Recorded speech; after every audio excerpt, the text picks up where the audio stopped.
Tyson, the youngest heavyweight champion in history. The winner by a TKO and youngest and new WBC heavyweight champion of the world, Michael Tyson.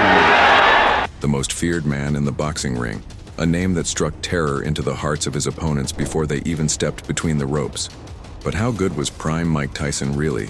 Was he an unstoppable force of nature? Or was his dominance exaggerated by the era in which he fought? Today, we break down his skills, power, defense, technique, and legacy to find out just how good Iron Mike really was. To understand peak Tyson, we need to go back to the beginning.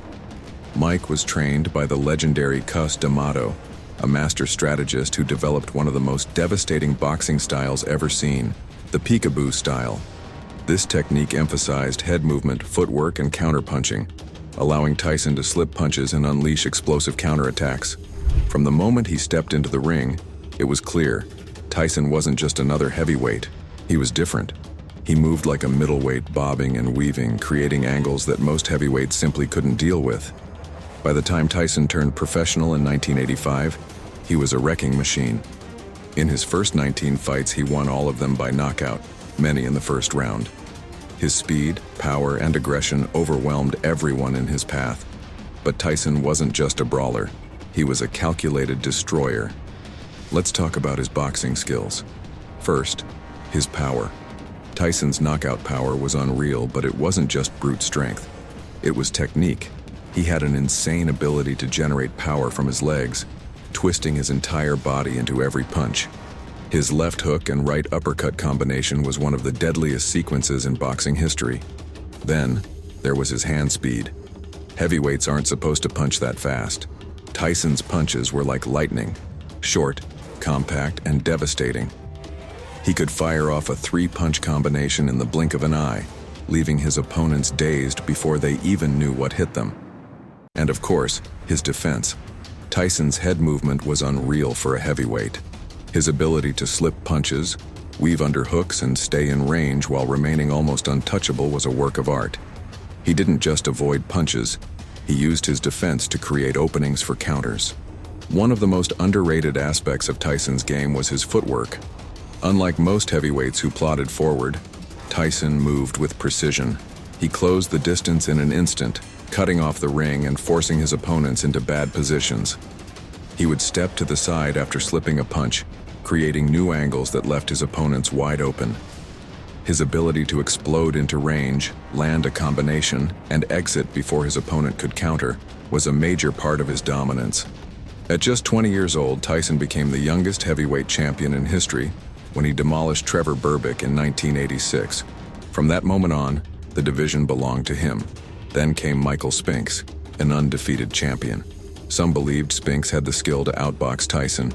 That belief lasted 91 seconds. That's all it took for Tyson to obliterate him and prove once again that he was on another level. And then, Larry Holmes, a legendary champion who had never been knocked out in his career.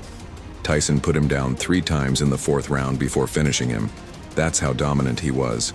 But it wasn't just Tyson's skill that made him great. It was the fear factor. Opponents lost the fight before the first punch was thrown. They saw the destruction he caused. The way he walked to the ring with no robe, no socks, just pure intimidation. Fighters were defeated before they even threw a punch. They knew what was coming, and they knew they couldn't stop it. But was Tyson unbeatable? No fighter is perfect, and Tyson had weaknesses. His biggest flaw? He struggled when forced to fight on the back foot.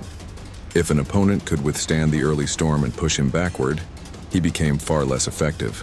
Buster Douglas proved that in 1990. He had the perfect game plan: jab, move, clinch, survive the early rounds, and then break Tyson down. And it worked. Douglas shocked the world by stopping Tyson in the 10th round, handing him his first loss. Then, there was the mental side. After Cus D'Amato passed away, Tyson lost the one man who truly guided him. Without that discipline, his lifestyle became his downfall. Poor training, bad habits, and distractions outside the ring eventually caught up with him. By the mid-90s, Tyson was no longer the same fighter. His losses to Evander Holyfield and Lennox Lewis showed that without his head movement and discipline, he was beatable. He still had power, but he had lost the precision, the timing, the defensive mastery that once made him unstoppable. But despite his decline, Tyson's legacy remains untouchable. At his peak, he was one of the greatest heavyweights we've ever seen. A perfect storm of speed, power, defense, and aggression. In his prime, he wasn't just good, he was a force of nature. Yes, his resume lacks the longevity of Muhammad Ali or Joe Louis. Yes, he never had a defining war like Holyfield or Foreman. But no heavyweight in history had a prime as terrifying as Mike Tyson. So how good was prime Mike Tyson really? At his absolute best, he was nearly unbeatable. A nightmare for any heavyweight in history. He was a human wrecking ball, capable of ending a fight with a single punch. He wasn't just a boxer, he was a phenomenon, a legend, a symbol of pure destruction inside the ring. And that's why, even today, the name Mike Tyson still sends chills down the spines of fight fans around the world.